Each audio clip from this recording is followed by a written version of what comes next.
General MacArthur would have said it's positive, you know. He wouldn't like it, but I sort of think it's good. You understand what I mean by that? Absolutely, I understand. He made a statement, never let Germany rearm. And I said, I always think about that when he says, sir, we're spending more money on defense. I say, ooh, is that a good thing or a bad thing? I think it's a good thing. But, you know, at least to a certain point. There'll be a point when I'll say, please don't arm anymore if you don't mind. We'll be watching him. I'll get it. Mr. President. On Biden, Mr. President. Yeah, Biden. You said Biden. Your predecessor dismissed your auto pen investigation. He said he made all the decisions during his presidency. I'm curious your reaction to his dismissal. Well, look, the auto pen, I think, is the big scandal outside of the rigged election of 2020. I think the biggest scandal of the last many years is the auto pen. And who's using it? I happen to think I know, okay, because I'm here. And I'm not a big auto pen person, fortunately. I'm glad. I'm very glad. It's an easy way out. But it's a very bad thing, very dangerous. You know, I sign important documents. Usually when they put documents in front of you, they're important.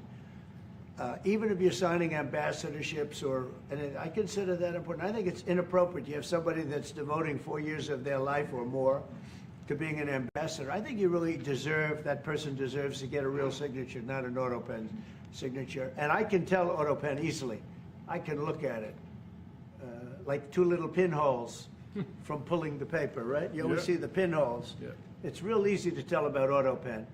I think it's very disrespectful to people when they get an auto pen signature. Outside, auto pen to me are used when thousands of letters come in from young people all over the country and you want to get them back. And, you know, people use auto pens for that, to send a little signature at the bottom of a letter.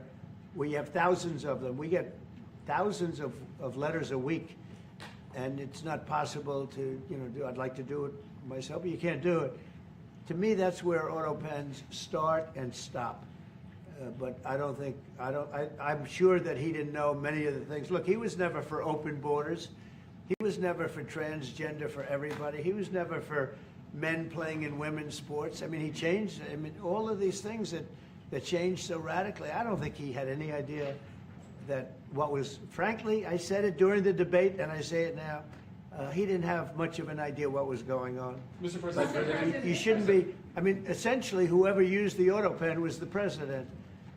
And that is wrong, it's illegal, it's so bad, and it's so disrespectful to our country. Mr. President, will you leave your troops in Germany? And if I may ask a question to the Chancellor to answer in German for the German audience, how is your first encounter been? The answer is yes. We'll talk about that. But if they'd like to have them there, yeah, we have a lot of them, about 45,000. It's a lot of troops. It's a city when you think of it. That's good economic development. They're highly paid troops, and they spend a lot of money in Germany. But the relationship with Germany is very important. Yeah, we'll be doing that. No problem. May I say a few words in German to yes, the German please. public? So, danke für die Frage. Wir sind hier im Weißen Haus und ich bedanke mich beim Präsidenten für den sehr freundlichen Empfang im Oval Office in diesem weltweit bekannten Raum. Ich freue mich sehr, hier zu sein und wir bereiten eine Vertiefung unserer Zusammenarbeit vor. Ich freue mich sehr darüber. Mr. President, you've made Mr. President, Do you speak English because you speak such good English? Is it as good as your German, would you say? Do you feel, do you feel more comfortable? No, it's not my mother tongue, but I try to understand almost everything and to speak as good as I can. Very good. You know, it's, Mr. President, you've made it's an achievement, actually. Thank you. Mr. President, can we follow up on the auto pen? Yes. Thank you, Mr. President. The criticism that I've seen, and I'm sure you've seen, regarding Elon Musk and your big, beautiful bill, what's your reaction to that? Do you think it in any way hurts passage in the Senate, which, of course, what is you're seeking? Well, look, you know, I've always liked Elon, and it's always very surprised. You saw the words he had for me, the words of, and he hasn't said anything about me that's bad. I'd rather have him criticize me than the bill, because the bill is incredible. It's the biggest cut in the history of our country. We've never cut. It's about 1.6 trillion in cuts. It's the biggest tax cut. You would say, people's taxes will go way down, but it's the biggest tax cut in history. It's we are doing things in that bill that are unbelievable. And when you look at what we're doing for small businesses, for people, for middle-income people, all of the things that we're doing, nobody's ever seen anything like it. And, you know, Elon's upset because we took the EV mandate and, you know, which was a lot of money for electric vehicles. And, you know, they're having a hard time, the electric vehicles. And they want us to pay billions of dollars in subsidy. And, you know, Elon knew this from the beginning. He knew it for a long time ago. That's been in there. That's been, I would say, JD, that hasn't changed. That's been right from the beginning. Mr. Secretary, that hasn't changed at all, right from the beginning. But I know that disturbed him. He wanted, and rightfully, you know, he recommended somebody from, that he, I guess, knew very well. I'm sure he respected him, but to run NASA. And I didn't think it was appropriate. And he happened to be a Democrat, like totally Democrat. And I say, you know, look, we won. We get certain privileges, and one of the privileges, we don't have to appoint a Democrat. NASA is very important. We have great people. General Kane is going to be picking somebody with our, we'll be checking him out, seeing, but he wanted that person, a certain person, and we said no. And, you know, I can understand why he's upset. Remember, he was here for a long time. You saw a man who was very happy when he stood behind the Oval desk. And even with the black eye, I said, do you want a little makeup? We'll get you a little makeup. But he said, no, I don't think so, which is interesting and very nice. He wants to be who he is, so you could make that statement too, I guess. Look, Elon and I had a great relationship. I don't know if we will anymore. I was surprised because you were here. Everybody in this room practically was here as we had a wonderful send-off. He said wonderful things about me. You couldn't have nicer, said the best things. He's worn the hat. Trump was right about everything. And I am right about the great, big, beautiful bill. We call it a great, big, beautiful bill because that's what it is. And again, biggest tax cuts in history, biggest economic development moves anywhere. We've never done anything like it. Business is spurred. And I don't know if you've seen the numbers, but the numbers came out. Even the CBO, which is run by Democrats, said that we're going to be doing, you know, I'd like you to discuss it, the 2.8 trillion that CBO, this is a group of people that are Democrats. They're very hostile to us. They just came out with phenomenal numbers, what it does. You want to mention that, Scott? Yes, sir. So what we've seen is we keep hearing from the CBO that there's going to be a large deficit from the bill, which we disagree with, but using the CBO scoring, they came out and scored the tariff revenue. We think it'll be the minimum of $2.8 trillion over the 10-year window, which actually puts the bill in surplus if you include the tariff revenue, which they won't do. It gives you a tremendous surplus, but we're not allowed to use that. For some reason, they say scoring. Nobody knows what scoring means. Maybe a couple of people, but nobody. Somebody sits in the background. They say, well, we're not going to allow that. They're not allowing other things that we have that are tremendously profitable for our country. But if you saw the other day, CNBC, they came out with numbers, and the people on the show, very good people, I've watched them for a long time, they couldn't believe the numbers, how good they are. The numbers were incredible, and that was personal income and also very low inflation.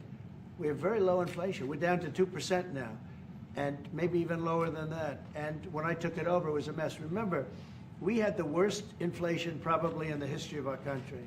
They say 48 years, but let's say I think it's worse than that. So we had the worst inflation in the history of our country under the Biden administration. Now we're down to a beautiful number, 2%. You'd actually like to keep it there. Better than zero is 2%.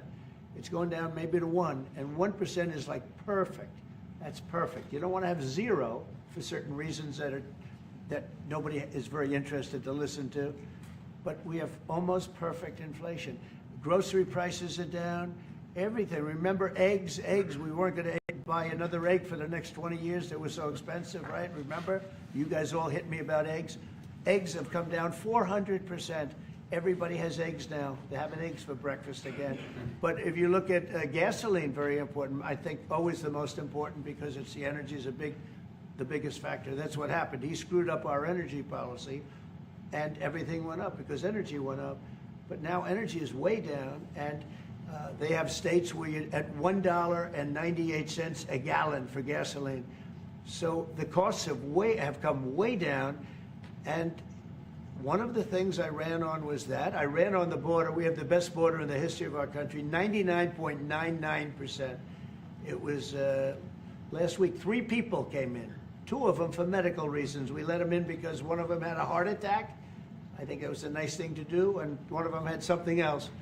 So we've never had, I had very good numbers for 4 years, but we really topped it. And I want to thank Christie and Tom Homan. They've done a fantastic job. But nobody mentions that anymore. Remember, a few months ago, the border was a total disaster. People were coming in by the hundreds of thousands of people a day, a week, a month. I mean, we had a month, 2 million people came in 1 month. The border was being overrun, and a lot of bad people, criminals, murderers, drug dealers. We had some of the worst people in the world coming in from all over the world. It's totally closed. And you know what? People are coming into our country, but they're coming in legally. So we've done a great job. Elon knew that. Elon endorsed me very strongly. He actually went up in campaign for me. I think I would have won. Susie would say I would have won Pennsylvania easily anyway, even if the governor ran, the real governor, not the governor from Minnesota, he's a sick puppy, that guy. That poor guy, I feel sorry for him. But they made a bad choice with him. But if you pick Shapiro or anybody else, I spoke to him recently about his house being set on fire, which was terrible. But if they picked him, I would have won Pennsylvania. I won it by a lot. But I'm very disappointed because Elon knew the inner workings of this bill better than almost anybody sitting here, better than you people. He knew everything about it. He had no problem with it. All of a sudden he had a problem. And he only developed the problem when he found out that we're going to have to cut the EV mandate, because that's billions and billions of dollars. And it really is unfair. We want to have cars of all types. Electric, we want to have electric, but we want to have a gasoline, combustion. We want to have different. We want to have hybrids. We want to have all. We want to be able to sell everything. And when that was cut, and Congress wanted to cut it, he became a little bit different. And I can understand that. But he knew every aspect of this bill. He knew it better than almost anybody. And he never had a problem until right after he left. And if you saw the statements he made about me, which I'm sure you can get very easily, it's very fresh on tape, he said the most beautiful things about me. And he hasn't said bad about me personally, but I'm sure that'll be next. But I'm very disappointed in Elon. I've helped Elon a lot. To that end, Mr. President, I just want to clarify, did he raise any of these concerns with you privately before he raised them publicly? And this is the guy you put in charge of cutting spending. Should people not take him seriously about spending now? Are you saying this is all sour grapes? No, he worked hard and he did a good job. And I'll be honest, I think he misses the place. I think he got out there and all of a sudden he wasn't in this beautiful Oval Office, and he's got nice offices too. But there's something about this one. I was telling the Chancellor, this is where it is. People come in here, even from Germany. They come in and they walk into the Oval Office, and it's just a special place. It's, World War I, it started and it ended here, and World War II, and so many other things. Everything big comes right from this beautiful space. It's now much more beautiful than it was 6 months ago. A lot of good things are happening in this room. And I'll tell you, he's not the first. People leave my administration and they love us. And then at some point they miss it so badly. And some of them embrace it and some of them actually become hostile. I don't know what it is. It's sort of Trump derangement syndrome, I guess they call it. But we have it with others too. They leave and they wake up in the morning and the glamour's gone. The whole world is different and they become hostile. I don't know what it is. Someday you'll write a book about it and you'll let us know. Yeah. Mr. President, speaking of ending wars in this room, you were very critical of Vladimir Putin a couple of days ago. What kind of play is he playing from your perspective? What are his Well, look, he got hit. He's been doing hitting, so I understand it. But he got hit hard, and I don't think he's playing games. I think I've always said he wanted the whole thing. I thought he wanted the entire, everything having to do with Ukraine. That's something that would have never happened if I were president. The election was rigged. I didn't get to be president, but I got to be president now. And I think it's a much more important presidency. Other than a couple of things like that, the war would have never would have never happened. The war with Ukraine, with Putin, would have never happened, ever, not even a chance. And it didn't happen for 4 years. And it wasn't thought of. I used to talk to him about Ukraine a lot. It was the apple of his eye, but he would have never done what he did. And I think mistakes were made by him, but I think mistakes were made by other people. The president should have never allowed that war. Biden should have never allowed that war to happen. If you had the right guy in here, that war would have never happened. Israel would have never happened with Hamas. That would have never happened. The attack on Israel would have never happened because Iran was broke. They had no money. They had no money to give to Hamas or Hezbollah or anybody else. And all of that would have never happened. Inflation wouldn't have happened. It was caused mostly by energy. And the Biden administration messed up my great energy policy. We were down into the 190 a gallon, and it would have never happened. It was caused by energy and their bad spending on the Green New Scam and other things that they spent on. But all of those things would have never happened. But maybe most importantly, the war, Chancellor, with Russia would never have happened with Ukraine. It was something that would have, you know, I dealt with Putin a lot. There was no chance, zero. And you know, a lot of people say, how do you know? For 4 years it didn't happen. There was never a chance of it happening. And he understood the consequences. Now, it's a shame. And when you see all of those people, they came out with a report today that millions of people have died, much more than people thought. And I've been saying that for a long time. The amount of death in that war is far greater than the news has been reporting, or than, frankly, that either side has been reporting. It's a very sad thing. And I can tell you, just speaking for the Chancellor, because we speak about it, he feels the same way. He wants to see it ended. Would you like to say something? Absolutely. And I'm here, Mr. President, to talk with you later on how we could contribute to that goal. And we all are looking for measures and for instruments to bring this terrible war to an end. And may I remind you that we are having June 6th tomorrow. This is D-Day anniversary, when the Americans once ended a war in Europe. And I think this is in your hand in specific, in ours. That was not a pleasant day for you? No, that was not a pleasant... This was not a great in day. the long run, Mr. President, this was the liberation of my country from Nazi dictatorship. That's true. That's true. And we know what we owe you. But this is the reason why I'm saying that America is, again, in a very strong position to do something on this war and ending this war. So let's talk about what we can do jointly, and we are ready to do what we can. And you know that we gave support to Ukraine, and that we are looking for more pressure on Russia. The European Union did, and we should talk about that. We will talk about it. And, Yeah. you know, it's good timing. The numbers for our country are through the roof, the economic numbers, because of the election and because of tariffs and other things, a lot of things. But we've had some of the best numbers we've ever had. They were reported yesterday, the day before, and even today. Country is doing really well. I think that one of the things you'd be most interested in is that 6 months ago, we were having a hard time getting anybody to join our military. I mean, they just couldn't do it. The numbers were record low. We couldn't get people to join the military. It wasn't me. This was before I got there, the past administration. But 6 months ago, a year ago, the numbers were record low. You couldn't get them to join. That included the police. And you couldn't get them to join. Now, we just hit the highest number in the history of our country, we think, but very close, but the highest in the history of our country, recruitment, joining the Army, Navy, Air Force, Marines, Coast Guard, police forces all over the What country. did you do for that? What was the reason? Spirit. They love our country again. You know? You're going to do the same thing. Spirit. We have great spirit is back in our country, and it's very simple. And, you know, it was only, Susie, 6 months ago, right, that you got reports. You're the one that released them, that you couldn't get anybody to join the military, and now we're stocked. Every service now is packed, and we have waiting lists of people trying to get in, as good as we've ever had in the history of our country. So that's an honor. That's a great honor. Yeah. Mr. President, on the war. You've asked. You've had enough. Go ahead, please. Mr. President, So would you consider to put more sanctions on Russia? Because this discussion is going on now for weeks and months, and you tweeted about it once, but then nothing happens. So Yeah, when what I would you do? see the moment when we're not going to make a deal, when this thing won't stop, Is there a deadline if that for you? moment, yeah, it's in my brain, the deadline.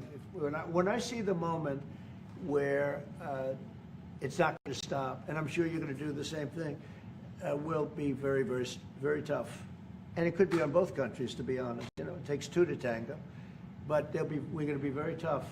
Whether it's Russia or anybody else, we're going to be very tough.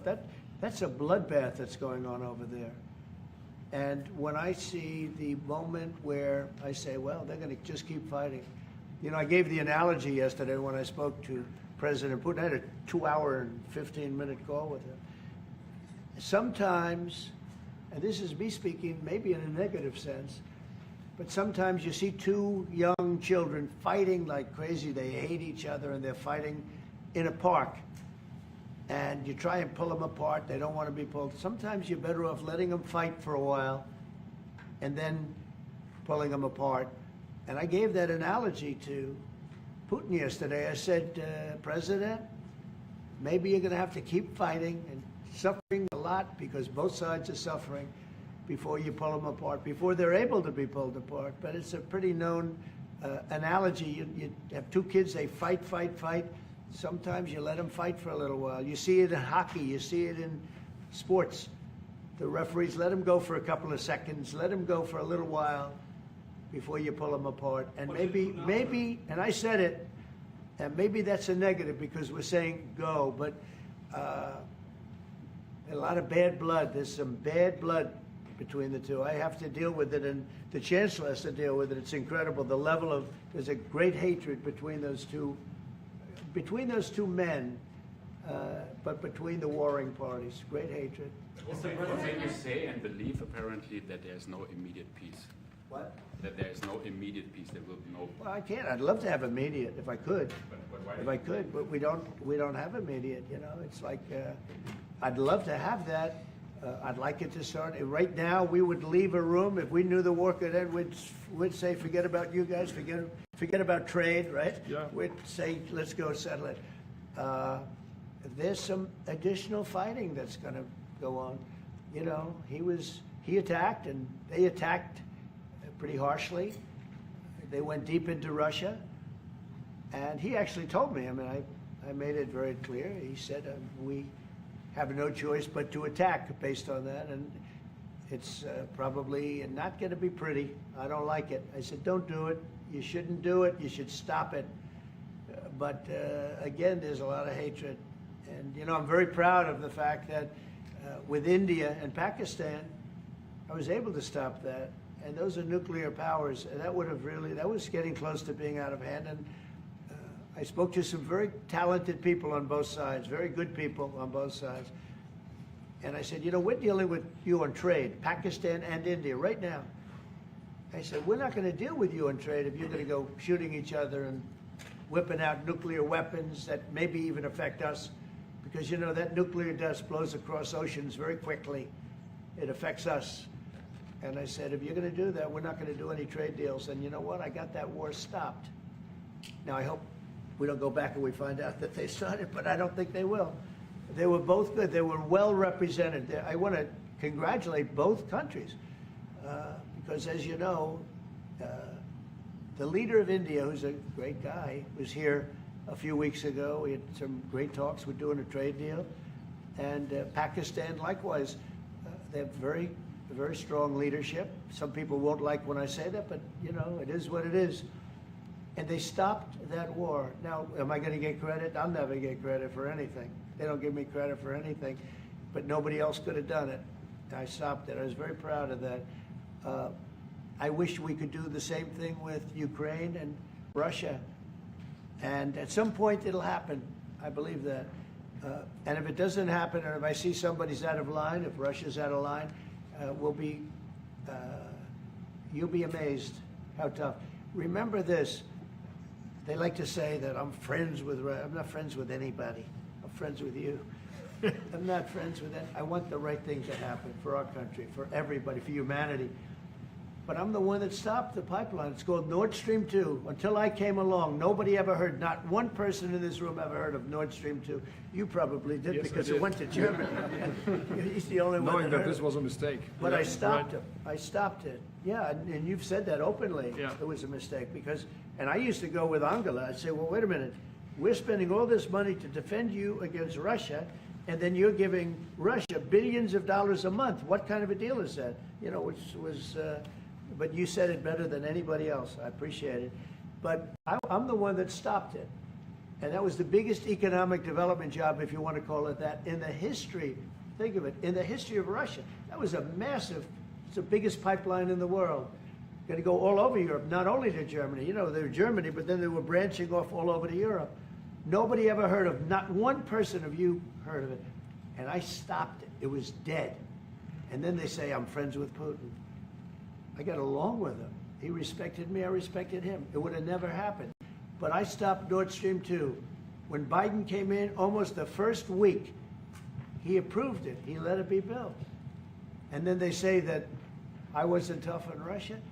Putin said to me, you know, you're not tough on Russia. You stopped the biggest, most important job we've ever done. You stopped it. And Biden came in and he let it be built. And I'll tell you what, I'll never forget the day I had it totally stopped. They weren't building. They gave up on it. They weren't able to. And then Biden came in and he let him build. I couldn't believe it. Okay, one or two questions more, please. Any questions? Any question for the Chancellor? Continue. Go ahead for the Chancellor. That would be one. I like his answers much better. Well, first, would you continue to support Ukraine? Yeah, I'm with Ukraine. We just signed a big deal on rare earth with Ukraine. And we want to, I want to, you know what, I'm for stopping killing, really. That's what I'm for. Again, a war that would have never started, should have never started. I want to see the killing stop. We spent $350 billion, much more than Europe, but Europe spent a lot also. And they spent way over $100 billion. Yeah. So you're talking about close to $500 billion went into that whole thing. And it's not even the money, and I know with you too, it's a lot of money, but it's the death that's being caused. We went to the Middle East. I went last week to the Middle East. We took in $5.1 trillion. That's many, many times. That's 30, 40 times, 50 times more than what we're talking about. It's think of that, $5.1 trillion of investment with one trip that lasted 4 days.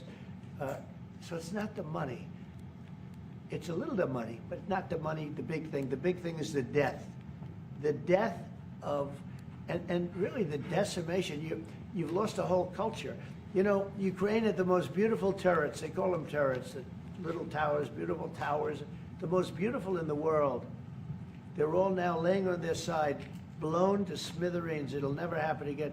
They've taken away the culture of a country. They've taken away the heritage of a country. It's a terrible thing. But most importantly, again, is the death. 5,000 plus people a week, soldiers, are being killed. He doesn't want that, and I don't want that. And one more. Yeah, please. Thank you. Mr. President, do you support the Graham bill on putting high tariffs on China? I haven't looked at it, but they'll be guided by me. That's the way it's supposed to be. They're going to be guided by me. No, I haven't looked at it. It's a bill on sanctions, etc. I'm a very quick study. At the right time, I'll do what I want to do. But it could very well be okay. I'll have to see. But they're waiting for me to decide on what to do, and I'll know maybe very soon. It's a harsh bill. Yeah, very harsh. We'll take one more on the auto pen. Go ahead. I would like to have a question to the Chancellor as well, because do you agree with the analogy the President made on the war between Russia and Ukraine as being a fight between two kids? Is that how you view that as well? And what do you actually want the US President to do in this? Well, I think we both agree on this war and how terrible this war is going on. And we are both looking for ways to stop it very soon. And I told the President before we came in that he is the key person in the world who can really do that now by putting pressure on Russia. And we will have this debate later on again, how we can proceed jointly between the Europeans and the Americans. And I think we are having the duty to do something on that now to stop it after 3.5 years, which is really terrible. Look at the kids, the kids which were kidnapped from Ukraine to Russia. This is all terrible. And so we are talking about instruments, measures, what we can do. And my personal view is clear on that. We are on the side of Ukraine, and we are trying to get them stronger and stronger just to make Putin stop this war. And this is our approach. We get satellite pictures of the war field, Yeah. and you don't even like to look at them, right? It's terrible. So It's really bodies, arms, heads, legs all over the place. You've never seen anything like it. It's so ridiculous. And this is only by Russian weapons against Ukraine. This had Yeah. never happened with Ukraine weapons against Russia. Never.